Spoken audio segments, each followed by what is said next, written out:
మరి ఇవాళ ఈ ప్రెస్ మీట్ యొక్క ముఖ్య ఉద్దేశం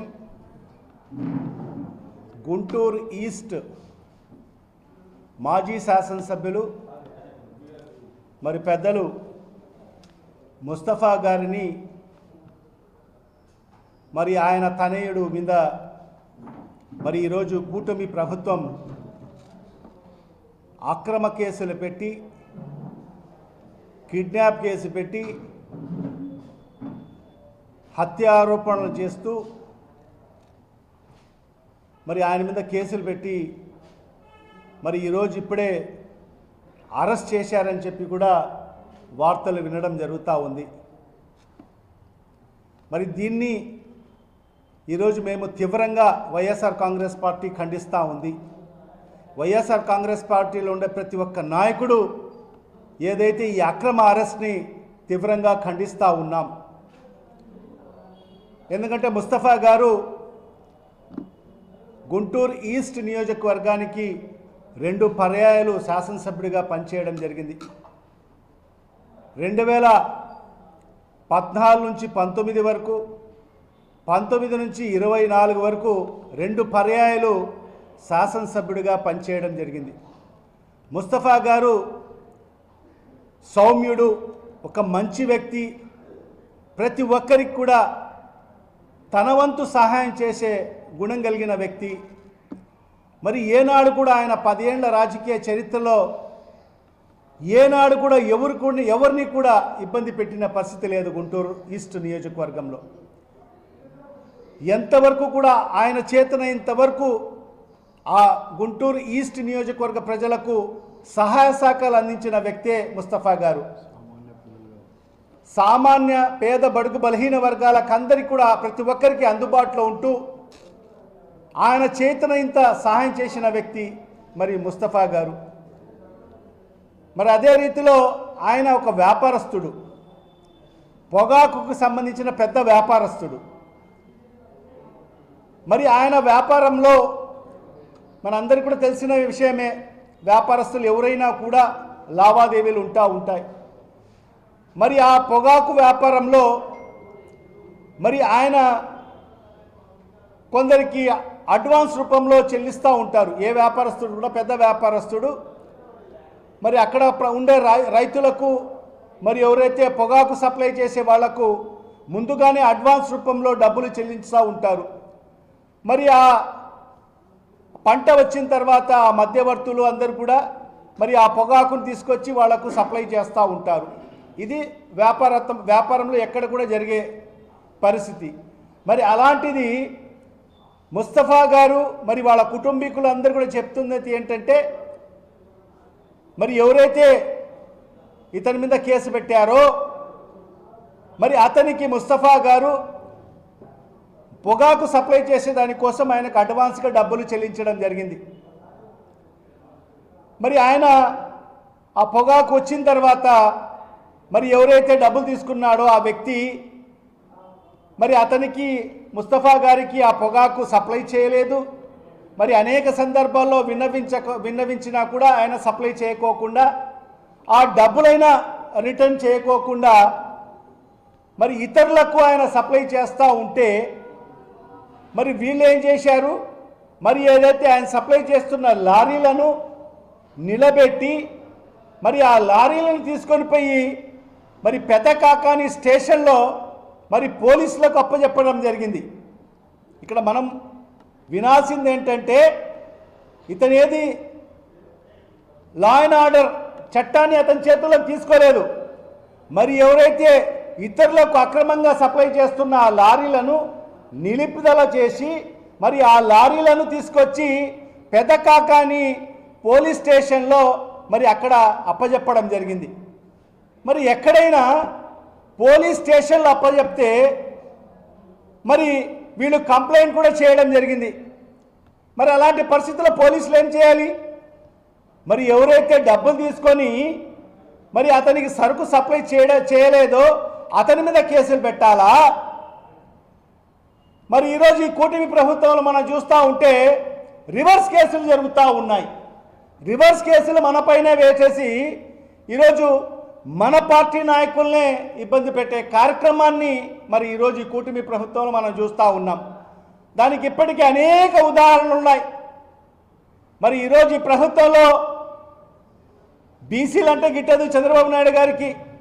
మరి ఈరోజు మనం చూసాం మాజీ మంత్రివర్యులు మరి ఏదైతే సిద్దిలి అప్పలరాజు గారు మరి అతని తనయుడు ఒక చిన్న యాక్సిడెంట్ కేసు జరిగితే యాక్సిడెంట్ కేసుని ఏది మరణం కేసు కింద డైవర్ట్ చేసి దాన్ని ఏదో మ్యాన్పులేట్ చేశారని చెప్పి మరి ఇతన్ని కూడా సిద్దిలి అప్పలరాజు మీద కూడా కేసు పెట్టి మరి అతన్ని అరెస్ట్ చేసి ఈరోజు జైలు పాలు చేసిన పరిస్థితి మనం చూసాం. మరి అదే పరిస్థితిలో మరి మొన్న మన ఎమ్మెల్యే గారైన నిరుపాక్షి గారిని కూడా మరి అతను అందరు కూడా కలిసిమెలిసి ఉండండి అని చెప్పి ఆయన అందరినీ కూడా సమాయించి మరి ఆయన అక్కడికి వెళ్ళి అందరికి కూడా సమన్వయం చేసి వస్తూ ఉంటే మరి అతను ఎవరో ఎస్సీల మీద దౌర్జన్యం చేశాడని చెప్పి అతని మీద ఎస్సీ అల్ట్రాసిటీ కేసు పెట్టి మరి ఈరోజు అతన్ని మరి జైలు పాలు చేయడం జరిగింది.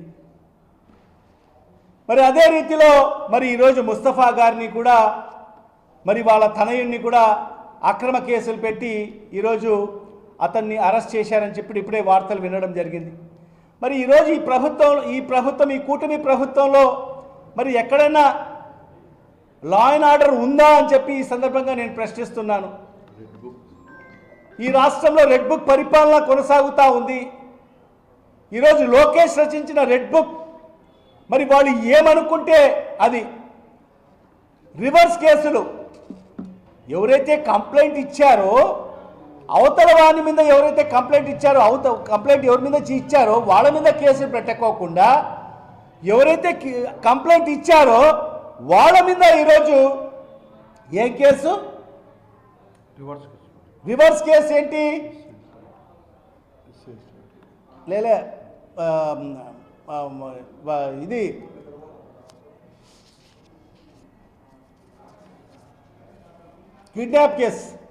కిడ్నాప్ కేసు మరియు ఆ రకంగా మరి వాళ్ళ కుటుంబాన్ని అంతా కూడా ఇబ్బంది పెట్టే కార్యక్రమాన్ని మరి ఈరోజు ఈ కూటమి ప్రభుత్వంలో చూస్తున్నాం. దీన్ని తీవ్రంగా మేము ఖండిస్తున్నాం. ఎందుకంటే ఇవాళ ఒకటే ఈ కూటమి ప్రభుత్వంలోనే నారా చంద్రబాబు నాయుడు గారికి కానీ మరి ఈరోజు లోకేష్కి ఒకటే చెప్తున్నాం. ఈరోజు మీ సమయం ఉంది, ఈరోజు మీ చేతుల్లో అధికారం ఉందని చెప్పి ఈరోజు అధికారాన్ని దుర్వినియోగం చేసి మరి ఈరోజు పోలీస్ వ్యవస్థల్ని అడ్డుకు పెట్టుకొని మరి ఈరోజు పోలీస్ని అడ్డు పెట్టుకొని ఈరోజు మా నాయకుల మీద ఈరోజు అక్రమ దొంగ కేసులు బనాయించి ఈరోజు జైలు పాలు చేస్తున్నారు. ఖచ్చితంగా రేపు అనేది ఓ రోజు వస్తుంది. మరి మన ప్రభుత్వం అధికారంలోకి వచ్చిన తర్వాత ఇవాళ నేను అధికారులకు అందరు కూడా ఒకటే చెప్తున్నా, పోలీస్ అధికారులకు అందరు కూడా ఒకటే చెప్తున్నాం. ఎందుకంటే ఈ ప్రభుత్వాలు వస్తుంటాయి పోతుంటాయి. ఈ ప్రభుత్వాలు శాశ్వతం కాదు. 5 ఏళ్లలో మళ్ళీ ఇంకొక ప్రభుత్వం వస్తుంది. ఖచ్చితంగా రేపు 2029లో మా ప్రభుత్వం అధికారంలోకి వస్తుంది. అధికారులు మాత్రం మీరే ఉంటారు. కాబట్టి అది గమనించుకొని న్యాయం అన్యాయం ఏ రకంగా ఉంది అని పరిశీలించి మరి న్యాయం చేయమని చెప్పి కూడా ఈరోజు అధికారులకు అందరికీ కూడా హెచ్చరిస్తున్నాను.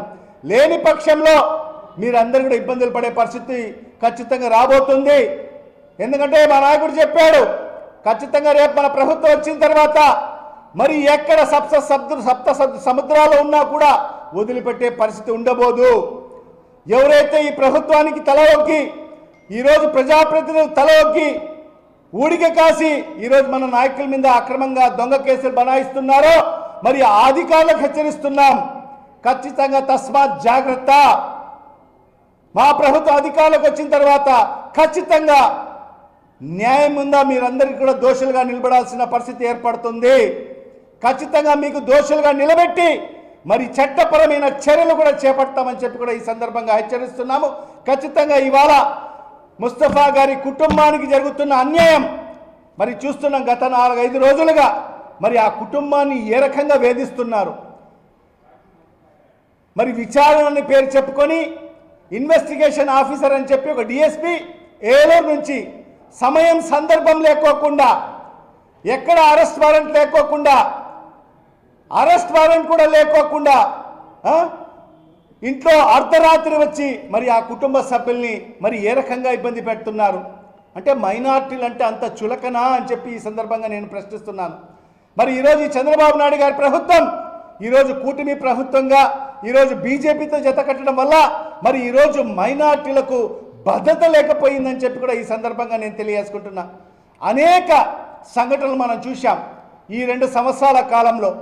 మరి అనేక మైనార్టీల మీద దాడులు.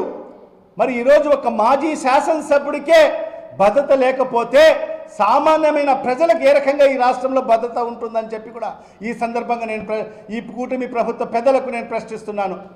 మరి ఇవాళ ఖచ్చితంగా ప్రజలందరూ కూడా గమనిస్తున్నారు. మరి సమయం సందర్భం వస్తే ఖచ్చితంగా ఈ ప్రభుత్వానికి నూకలు చెల్లే రోజులు దగ్గర పడ్డాయి.